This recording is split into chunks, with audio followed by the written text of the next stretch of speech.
ના ઈનો, સોડા કે ના આથો, તો પણ એકદમ હેલ્ધી હાઈ પ્રોટીન નાસ્તો.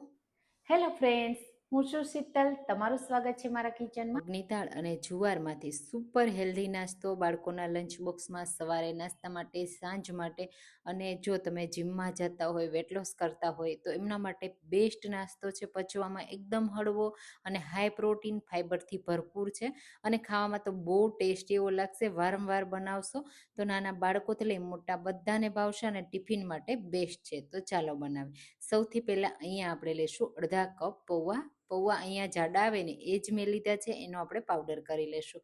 તો રવાની જગ્યાએ આપણે પૌવાના પાવડરનો યુઝ કરવાનો છે, જે એકદમ હેલ્ધી હોય છે.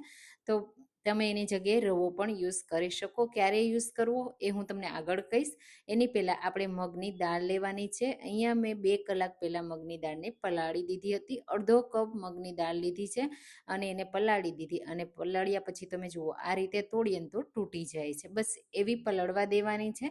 હવે આનું પાણી છે ને એને આપણે કાઢી લેશું. બીજી જગ્યાએ તમે યુઝ કરી શકો છો, એમાં ઘણું પ્રોટીન હોય છે. હવે એ જ મિક્સર જારમાં થોડું પાણી સાથે આપણે દાળને એડ કરી દેશું. તો 3 ટેબલ સ્પૂન જેટલું પાણી છે અને બાકીની બધી દાળ એડ કરી દેશું. તો આવી મગની દાળમાંથી અને જુવારના લોટમાંથી તમે ક્યારેય આ નાસ્તો નહીં બનાવ્યો હોય, એકવાર ટ્રાય કરજો. હવે એની સાથે આપણે એક મરચું અને એક આદુનો ટુકડો અને 1/4 કપ જેટલું દહીં એડ કરી દઈશું. જો દહીં ન હોય તો પાણી એડ કરી દેવાનું અને બ્લેન્ડ કરી લેવાનું. એકદમ સ્મૂથ બ્લેન્ડ કરી લીધું મેં. અને આ રીતની તમે જુઓ પેસ્ટ તૈયાર થશે. બહુ પતલું નહીં કરવાનું અને બહુ થીક પણ નહીં રાખવાનું. આ રીતનું મીડિયમ થીક એવું રાખવાનું. હવે તમે જો હાંડવો પસંદ હોય ને તો આ નાસ્તો તો તમને બહુ પસંદ આવશે. અને આવો નાસ્તો જો તમે ક્યારેય નો ટ્રાય કર્યો હોય તો એકવાર ટ્રાય કરજો અને મને કમેન્ટમાં કહેજો કે તમે મારી રેસીપી કઈ સિટીમાંથી જુઓ છો અને આવો હેલ્ધી નાસ્તો તમે ક્યારેય બનાવ્યો છે કે નહીં.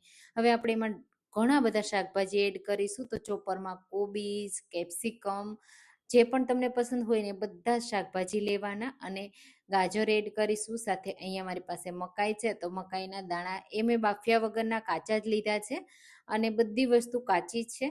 તો ચોપરમાં આપણે એને ચોપ કરી લેશું. થોડું ઝીણું ચોપ કરવાનું એટલે સરસ રીતે મિક્સ થઈ જાય. બાળકો જો શાકભાજી ન ખાતા હોય ને તો એને ખબર પણ ન પડે કે આમાં શાકભાજી નાખ્યા છે.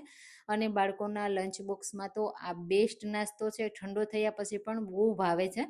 તો ટોમેટો સોસ સાથે, ચટણી સાથે, ચા સાથે ખવાય એવો છે.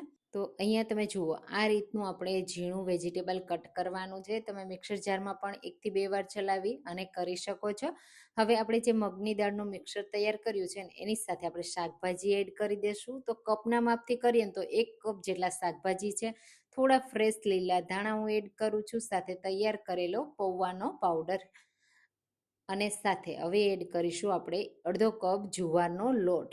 જુવારના લોટની જગ્યાએ તમે ઘઉંનો લોટ, બેસન કોઈ પણ લોટ લઈ શકો છો, પણ પચવામાં હળવો હોય છે અને ગરમીમાં ખાસ બેસ્ટ હોય છે ને એટલા માટે મેં જુવારનો લોટ લીધો છે. હવે એમાં સ્વાદ પ્રમાણે મીઠું, શેકેલા જીરાનો પાવડર અને ચીલી ફ્લેક્સ એડ કરીશું. કોઈ એક્સ્ટ્રા મસાલા એડ કરવાની જરૂર જ નથી. હવે મિક્સ કરી દઈશું. અહીંયા હવે જો તમને જરૂર લાગે ને તો પાણી એડ કરવાનું છે.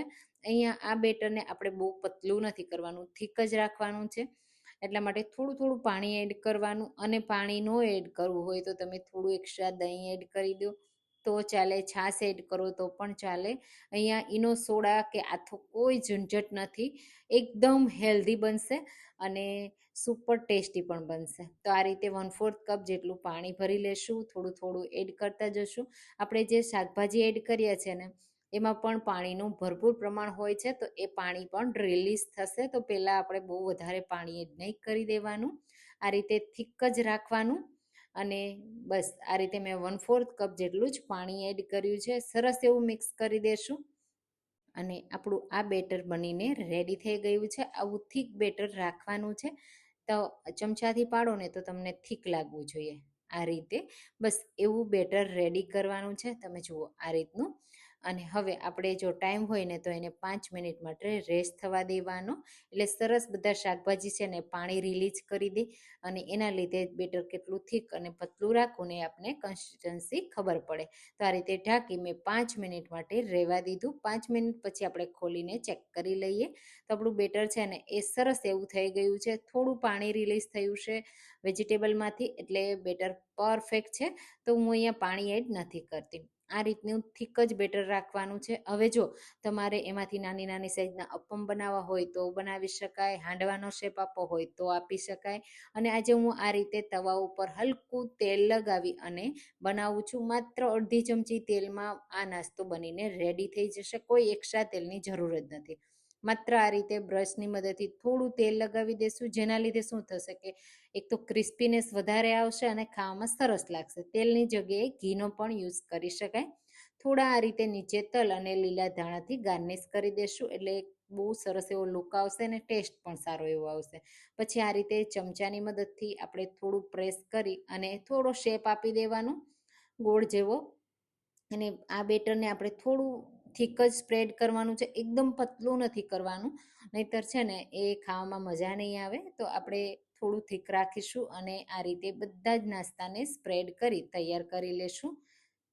તો છે ને એકદમ હેલ્ધી, શાકભાજીથી ભરપૂર, ફાઈબરથી ભરપૂર, પ્રોટીનથી ભરપૂર અને પચવામાં તો એકદમ હળવો. અને આજકાલ મને ઘણી બધી એવી કમેન્ટ આવી કે તમે ઈનોનો યુઝ નહીં કરતા, સોડાનો યુઝ નહીં કરતા. તો જેમને ઈનો સોડા વગર નાસ્તો ખાવો હોય ને એમના માટે બેસ્ટ છે. એક તો ઓછા તેલમાં બની જાય છે, સુપર હેલ્ધી પણ છે, સુપર ક્રિસ્પી પણ છે અને એકદમ નવા સ્વાદ સાથે છે. તો તમને આ નાસ્તાની રેસીપી કેવી લાગી કમેન્ટમાં મને ચોક્કસથી કહેજો. અને જો તમને મારી રેસીપી પસંદ આવતી હોય તો તમારા ફ્રેન્ડ અને ફેમિલીમાં શેર કરજો. મારી ચેનલને પણ સબસ્ક્રાઈબ કરજો, જેથી આવી નવી નવી રેસીપીઓ તમને દરરોજ મળતી રહે.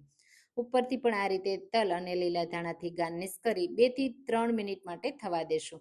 તમે જુઓ નીચે જે તેલનો ભાગ હતો ને એના લીધે એકદમ સરસ એવું શેકાઈ ગયું, ક્રિસ્પી પણ થઈ ગયું. તો મેં કોઈ એક્સ્ટ્રા તેલ એડ નથી કર્યું. જો તમને જરૂર લાગે ને તો એક્સ્ટ્રા તેલ એડ કરી શકાય છે. જેટલા તેલમાં આપણે શેકવાના છે ને એટલા તેલમાં અડધી ચમચી તેલની પણ જરૂર નહીં પડે અને શેકાઈ જશે. બસ આ રીતે પલટાવી દેશું. બીજી સાઈડ પણ સરસ એવો ક્રિસ્પી થઈ જાય ને ત્યાં સુધી શેકી લેશું.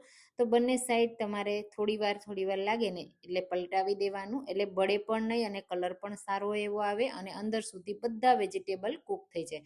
કારણ કે આપણે વેજીટેબલ પણ કાચા એડ કર્યા છે અને મગની દાળ પણ કાચી જ છે. તો આપણે એને સરસ રીતે કૂક કરવાનું છે. તો 5 જ મિનિટ જેવો સમય લાગશે અને બંને સાઈડથી આ રીતે ક્રિસ્પી થઈ જશે. આ રીતે ક્રિસ્પી થઈ જાય, તમે જુઓ પલટાવી બે બાજુ સરસ રીતે મેં શેકી લીધા છે. ગરમ ગરમ ઠંડા બાળકોના લંચ બોક્સ માટે, સવારના નાસ્તા માટે કે સાંજ માટે તમે ગમે ત્યારે બનાવી શકો છો. માત્ર મગની દાળને પલાળવાની છે અને શાકભાજીથી તો ભરપૂર જ છે.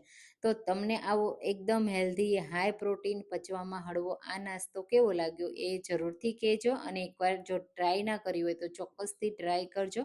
બધાને ફેવરિટ બની જશે.